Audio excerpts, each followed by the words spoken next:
السلام عليكم. قصدت اجاوب على الكومنت ده مع انه معظم الناس بتسال نفس السؤال. انا عندي لينكد ان او عايز يبقى عندي لينكد ان، احطه فيه ايه؟ بصوا يا جماعه، مفيش حاجه بتتعمل في يوم، زي بالظبط السي في كده.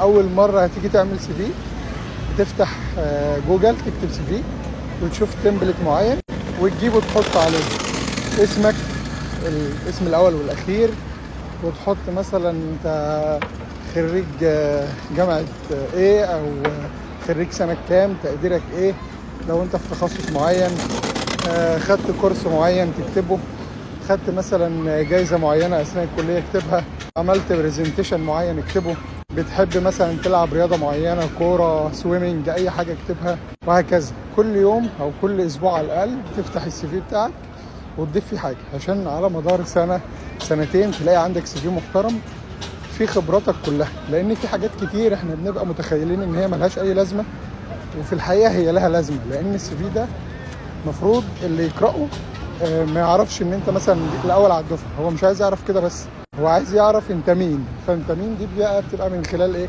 من خلال الدراسه، ومن خلال اهتماماتك، ومن خلال الحاجات اللي انت بتحبها، ومن خلال الاعمال اللي انت عملتها الخيريه، ومن خلال كل حاجه.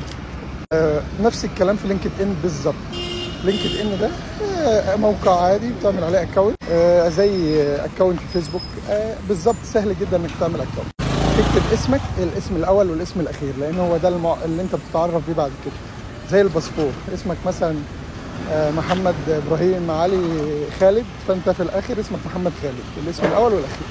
وبعد كده بقى تكتب حاجه بسيطه جدا، مثلا ان انت مثلا في كليه طب، او ان انت مثلا في سنه تانية طب، او في امتياز، ايا كان. بس خليك عارف ان لينكد ان ده موقع بروفيشنال. بمعنى ايه؟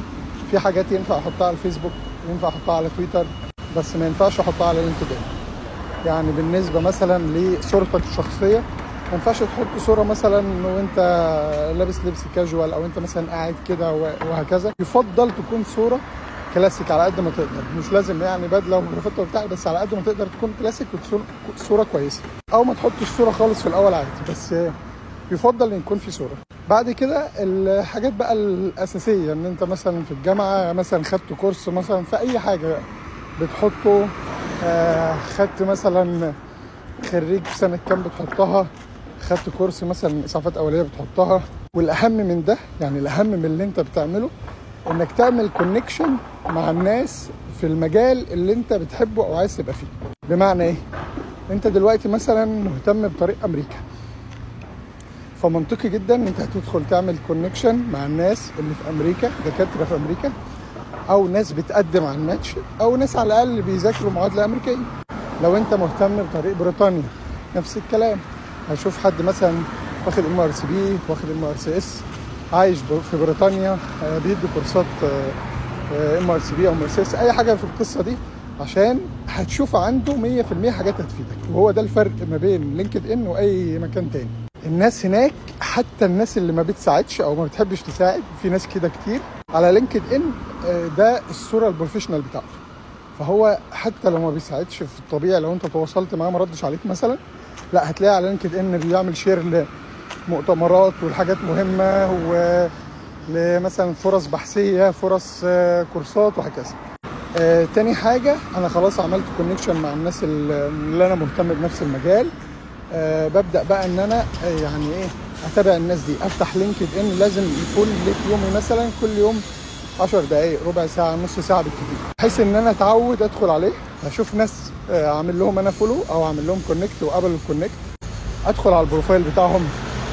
هتلاقي في ناس كاتبه حاجات انت عملتها، بس انت مش متخيل ان الحاجات دي ينفع تتكتب، او تتكتب ازاي.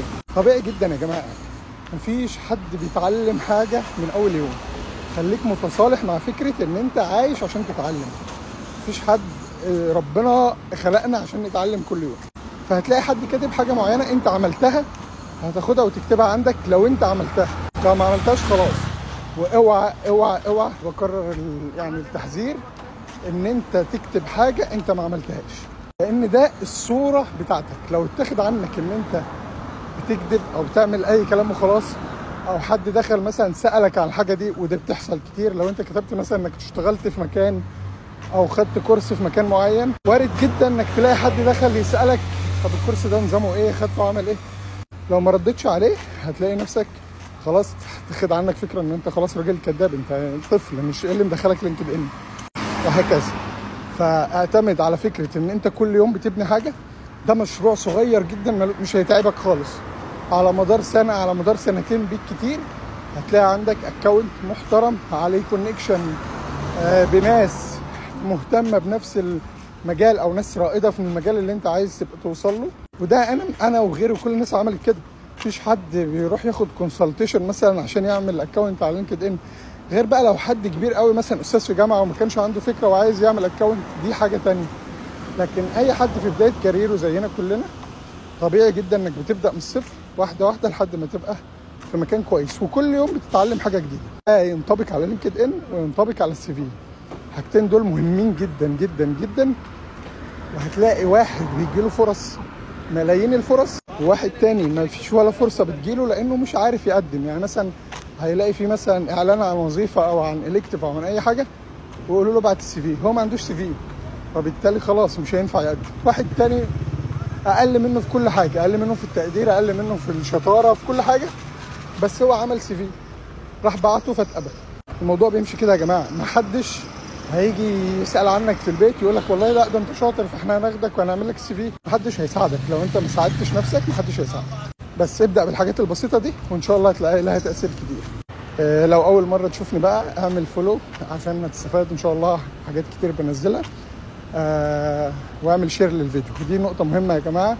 اي فيديو تستفاد منه اعمل له شير، دي صدقه جاريه مش واخد بالك منها، حاجه بسيطه خالص. شير مش بفلوس ولا اي حاجه، بس المعلومه دي فادت واحد غيرك فعمل اكونت، ومن خلال الاكونت ده في يوم من الايام ربنا كرمه وجاله وظيفه او جاله شغل او جاله فرصه او تعلم حاجه من عليه. كل ده في ميزان حسناتي وفي ميزان حسناتك وفي ميزان حسنات اللي في يوم من الايام علمني اعمل ازاي البتاع ده.